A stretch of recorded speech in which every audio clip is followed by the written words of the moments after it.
अस्सलामु अलैकुम दोस्तों, इस एपिसोड के आगाज में हम देखते हैं कि यकूब बेशदीद गुस्से में महमद के साथ अपने खेमे में दाखिल होते हैं। तो महमद कहता है, जब उस्मान अपनी जान और आजादी का मकरूज है तो वो आपकी बैत क्यों नहीं कर लेता बाबा, अब कोई और रास्ता नहीं बचा। ये सुनकर यकूब बे चिल्लाते हुए कहते हैं, बहुत हो गया महमद, बहुत हो गया बस। फिर बैठते हुए कहते हैं, जब गोंचा कूनिया से सुल्तान के फरमान के साथ आएगी उस वक्त उस्मान मेरी बैत कर लेगा, कोई तलवार नहीं चलेगी, ये आखिरी हरबा है। जबकि बाहर एक खातून सिपाहियों के साथ कबीले में दाखिल होती है और एक आवाज गूंजती है, दस्तूर। अजीम गरमियान कबीले के सरदार यकूब बे की बीवी सादत खातून तशरीफ ला रही हैं। ये सुनते साथ ही एक सिपाही सादत खातून के लिए कारपेट बिछा देता है और उनके घोड़े के साथ एक सीढ़ी भी लगा दी जाती है, जिससे होते हुए वो कलीन पर चलती हुई आगे बढ़ती हैं। तकब्बर से भरी हुई सादत खातून हर एक चीज को बड़ी हकारत से देख रही होती हैं, जबकि उनकी मुलाजमा भी सोना लोगों में फेंक रही होती है। लोग मजबूरन कह रहे होते हैं, अल्लाह आपको खुश रखे, अल्लाह आपको खुश रखे। जबकि अंदर यकूब बे महमद से कहते हैं, हम रास्तों पर बाजार लगा रहे हैं, उस्मान पहले की तरह आजादाना तौर पर काम नहीं कर सकेगा। तो महमद कहता है, वो नहीं कर सकेगा, हरगिज नहीं कर सकेगा। आप पर चलने वाले तीर का क्या, हाँ क्या हम उसका हिसाब नहीं लेंगे बाबा। ये सुनकर यकूब बे उसे खामोश करवाते हुए कहते हैं, खामोश रहो तुम्हारी माँ सुन लेगी। मगर सादत खातून वहां पहुंचकर सब कुछ सुन लेती हैं और कहती हैं, महमद तुम क्या कह रहे हो। तो यकूब बे एकदम से सारी बात पलटते हुए कहते हैं, खुश आमदीद खातून, खुश आमदीद। ये कहते साथ ही वो आगे बढ़कर खातून को गले लगा लेते हैं। मगर सादत खातून पूछती हैं, आप पर तीर किसने चलाया। ये सुनकर यकूब बे कहते हैं, खातून कुछ नहीं हुआ, वो मुझे इतनी आसानी से नहीं गिरा सकते, तुम मेरे साथ हो। जबकि महमद गुस्से से कहता है, अम्मा उस्मान ने, उसने बाबा पर तीर चलाया। तो सादत खातून कहती हैं, यकूब बे आप लोगों की जानें नहीं बख्शते जो आप पर हमला करते हैं, तो उस्मान अब तक जिंदा क्यों है, आपने उसकी जान क्यों बख्शी। ये सुनकर यकूब बे कहते हैं, मैंने किसी की जान नहीं बख्शी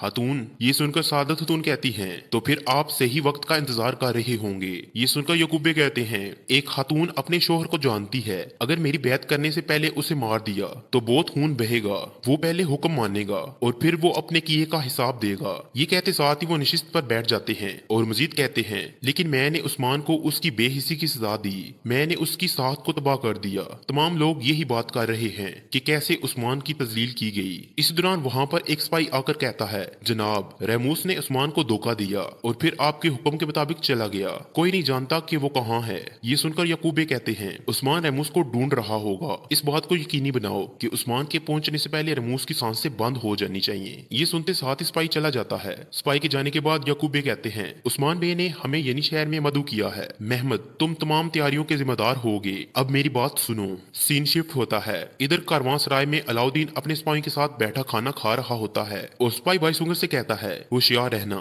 हम यनी शहर जाते हुए अकेले नहीं होंगे। ये सुनकर बाईसुंगर कहता है, हमने एहतियाती तदबीर एख्तियार की हैं शहजादे। इसी लम्हे वहां पे पहुंचने वाली गोंचा दरवाजा खोलकर उन्हें देखती है, फिर अपनी मुलाजमा से कहती है, तुम जानती हो कि क्या करना है, अब जाओ। ये सुनते साथ ही मुलाजमा चली जाती है और गोंचा दरवाजा खोलकर सराय में दाखिल होती है। उसे देखकर अलाउद्दीन कहता है, गोंचा खातून तो हम फिर से मिल गए, क्या ये इत्तेफाक है या आप हमारा पीछा कर रही हैं। ये सुनकर गोंचा कहती है, मेरे बाबा यकूब बे यानी शहर के करीब सरहदी बाजार में होते हैं। अलाउद्दीन बे वो कहते हैं कि आप सब कुछ जानते हैं, क्या आपको इसके बारे में इल्म नहीं था। तो अलाउद्दीन कहता है, आप मेरे बारे में बहुत कुछ जानती हैं गोंचा खातून, और चूंकि हम दोनों एक ही रास्ते से जाएंगे इसलिए आप मेरी मेहमान बने, आए हमारे साथ शामिल हों। तो गोंचा आगे बढ़ते हुए कहती है, हम इन जमीनों के मालिक हैं, मेहमान नहीं, मदरसे के तालिब इल्म। फिर वो सराय के मुलाजमों से कहती है, हमारे लिए मेजे तैयार करो। ये कहते साथ ही वो आगे बढ़कर दूसरी जानिब बैठ जाती है, जबकि उसकी मुलाजमा बावर्ची खाने में पहुंचकर उसका दरवाजा बंद कर देती है। इधर अलाउद्दीन सराय के मुलाजिम से कहता है, अपना मशहूर मशरूब लेकर आओ। ये सुनकर मुलाजिम जैसे ही बावर्ची खाने में जाता है तो गोंचा की मुलाजमा उसे दबोच लेती है और वो कहती है, अगर तुम नहीं चाहते कि मेरे आदमी तुम्हारा सराय तबाह कर दें तो जैसा कहती हूँ वैसा करो। इसके साथ ही वो मशरूब में कुछ मिलाने लग जाती है। काफी देर मशरूब न आने पर अलाउद्दीन का सिपाही पुकारता है, मुलाजिम। फिर सिपाही जैसे ही उठकर बावर्ची खाने की जानिब बढ़ता है तो गोंचा का हाथ उसकी तलवार पर चला जाता है, जबकि अलाउद्दीन का सिपाही बावर्ची खाने के दरवाजे पर आकर कहता है, मशरूब कहाँ है। ये सुनकर वो मुलाजिम कहता है, ला रहा हूँ जनाब। कुछ देर के बाद मुलाजिम मशरूब लेकर आ जाता है और अलाउद्दीन समेत तमाम सिपाही जल्दी में मशरूब पी लेते हैं। ये देखकर गोंचा खुश होते हुए कहती है, खाओ मदरसे के तल्ब इल्म खाओ। सीन शिफ्ट होता है। इधर यनी शहर में खाने का दस्तरख्वां तैयार होता है और उस्मान साहब, मलहून खातून, फातिमा और बुरहान के साथ मौजूद होते हैं। इसी लम्हे हैमे का दरवाजा खुलता है और आलगिन नन्हे जेरकुताई के साथ वहां पहुंचती है। उनके उनके पीछे पीछे जेर कुताई भी उसी हालत में वहां दाखिल होता है। जेर कुताई को देखते साथ ही उस्मान साहब बहुत ज्यादा खुश होते हैं और एकदम से खड़े हो जाते हैं, जबकि जेर कुताई हसरत भरी निगाहों से सबको देखता है और हेमे की हर एक चीज पर नजर दौड़ाता है। उस्मान साहब खुशी से उसकी जानिब बढ़ते हुए कहते हैं, मेरे बहादुर सिपाही जेर कुताई। ये कहते साथ ही उस्मान साहब बाजू फैला देते हैं और कहते हैं, आ जाओ मेरे शेर। मगर जेर कुताई एक कदम भी आगे नहीं बढ़ता। ये देखकर उस्मान साहब आगे बढ़ते हैं तो जेर कुताई कहता है, आपके कपड़े गंदे हो जाएंगे। तो उस्मान साहब हैरानगी से कहते हैं, ये तुम क्या कह रहे हो, ये कैसे हो सकता है, यहाँ आओ। ये कहते साथ उस्मान साहब उसके गले लग जाते हैं, मगर जेर कुताई बिल्कुल भी हाथ उस्मान साहब की जानिब नहीं बढ़ाता। तो उस्मान साहब महसूस कर जाते हैं और जेर कुताई को पीछे करते हुए कहते हैं, यहाँ देखो, मेरी तरफ देखो। फिर उसके हाथ खोलने की कोशिश करते हैं, मगर जेर कुताई मजबूती से हाथ बांध देता है। ये देखकर उस्मान साहब पूछते हैं, जेर कुताई तुम ठीक हो ना? बोलो जेर कुताई बोलो। इसके साथ ही नन्हा जेर कुताई आगे बढ़कर उस्मान साहब का हाथ चूमते हुए कहता है, मुझे अपना हाथ चूमने दे जनाब। ये देखकर उस्मान साहब बहुत ज्यादा खुश होते हैं और जेर कुताई से कहते हैं, चलो बैठ जाओ, तुम्हें भूख लगी होगी। इसके साथ ही तरह तरह के खाने दस्तरखान पर पहुंचा दिए जाते हैं और आलगिन जेर कुताई से कहती है, हमने तुम्हारे पसंदीदा पकवान तैयार किए हैं। जेर कुताई, खाना आपका पसंदीदा है। ये सुनकर जेर कुताई खाने को देखता है। खाने में तकरीबन हर तरह के खाने शामिल होते हैं। इसके साथ ही उस्मान साहब मलहूनतून फातिमा और बुरहान मेज पर बैठ जाते हैं। फिर उस्मान साहब एक जानिब इशारा करते हुए जेर कुताई से कहते हैं, चलो बैठो जेर कुताई, यहाँ आओ और बैठो। मगर कोई जवाब ना मिलने पर फिर से कहते हैं, जेर कुताई यहाँ आओ, ये तुम्हारी शर्फ वाली जगह है।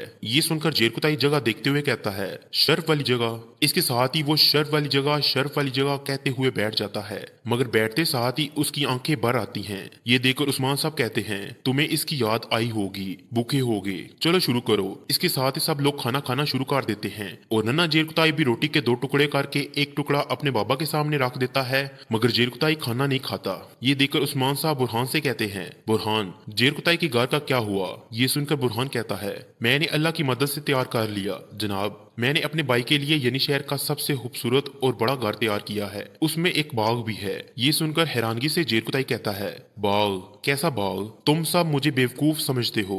ये देखकर आलगिन जेर कुताई से कहती है, जेर कुताई ऐसा ना कहो। मगर जेर कुताई दिल की भड़ास निकालते हुए कहता है, उन तमाम सालों की कैद के बाद कौन सा घर मेरे जख्मों पर मरहम लग सकता है? तो उस्मान साहब कहते हैं, बिल्कुल ऐसा नहीं हो सकता।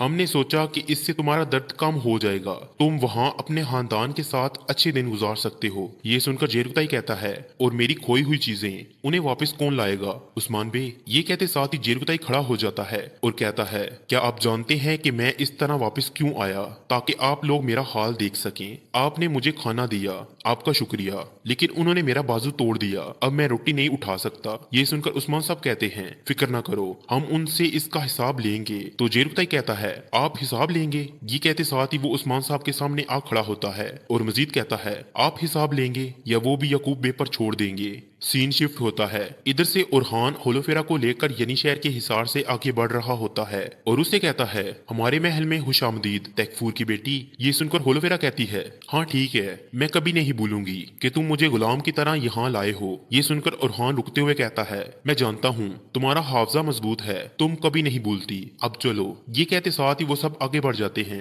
सीन शिफ्ट होता है। इधर उस्मान साहब कहते हैं, जेर कुताई। मगर जेर कुताई खामोश नहीं होता और रोते चिल्लाते हुए कहता है, मैंने इंतजार किया कि मेरे सरदार आएंगे, भाई आएंगे, कहता रहा कि वो आएंगे, मगर आप में से कोई नहीं आया। ये सुनकर उस्मान साहब को बहुत दुख होता है और वो कहते हैं, जेर कुताई, हमने तुम्हें हर जगह तलाश किया, ऐसा ना कहो, हम तुम्हें कभी नहीं भूले। ये सुनकर जेर कुताई कहता है, अगर उस्मान बे ने मुझे हर तरफ तलाश किया होता तो वो मुझे जमीन के नीचे से भी ढूंढ निकालते। आपने तो मुझे कुफार के रहमो करम पर छोड़ दिया। काफी देर तक सुनने के बाद उस्मान साहब खड़े होकर आगे बढ़ते हैं और जेर कुताई के पास आकर कहते हैं, देखो जेर कुताई, मेरी तरफ देखो, मैं तुम्हें सबसे बेहतर जानता हूँ, मैं तुम्हें समझता हूँ। तो जेर कुताई रोते हुए कहता है, आप कुछ नहीं जानते, मैं एक स्पाई था, मैं अपने खून के आखिरी कतरे तक लड़ता रहा, मैं कैदी बन गया, मैं चूहों और कुत्तों के साथ रहा, उन्होंने मेरे पूरे जिस्म पर तशद्दुद किया, मैं मरा नहीं, मैं कभी फर्ज से पीछे नहीं हटा, मैंने एक लफ्ज भी नहीं कहा, मैंने अपना फर्ज अदा किया। उस्मान बे, उस्मान साहब जेर कुताई से प्यार करते हुए उसे खामोश करवाने की भी कोशिश कर रहे होते हैं, मगर जेर जेरकुताई का गुस्सा बढ़ता ही चला जाता है और वो कहता है, मैं एक अच्छा स्पाई बना। क्या आपने बतौर सरदार अपना फर्ज अदा किया? आपने क्या किया? उस्मान बे, गलियों में बाजारों में हर एक हमारे बारे में बातें कर रहा है, वो हमें जलील कर रहे हैं। ये सुनकर उस्मान साहब कहते हैं, जेरकुताई तुम जानते हो कि वो ऐसा क्यों कर रहे हैं? किस लिए मेरे बहादुर, किस लिए? तुम जानते हो कि हम क्यों गात में फंसे? तो जेरकुताई कहता है, मैं नहीं जानता कि आप कैसे फंसे, लेकिन मैं आपके मकसद के लिए फंसा रहा। अपने मकसद पर सवाल उठता हुआ देखकर उस्मान साहब को बहुत दुख होता है और फिर वो गुस्से में कहते हैं, जेरकुताई चलो जाओ, तुम जाओ और आराम करो। ये कहते हुए उस्मान साहब जेरकुताई को थोड़ा धकेलते हैं तो जेरकुताई कहता है, ये आप पर बहुत भारी है ना, लेकिन मैं ये सब सह कर गुजरा, आप सुनकर भी बर्दाश्त नहीं कर पाए। ये सुनकर उस्मान साहब बाहर की जानिब इशारा करते हुए कहते हैं, चलो जाओ जेरकुताई, जाओ, निकलो जेरकुताई। इस पर जेरकुताई सीने पर हाथ रखते हुए चला जाता है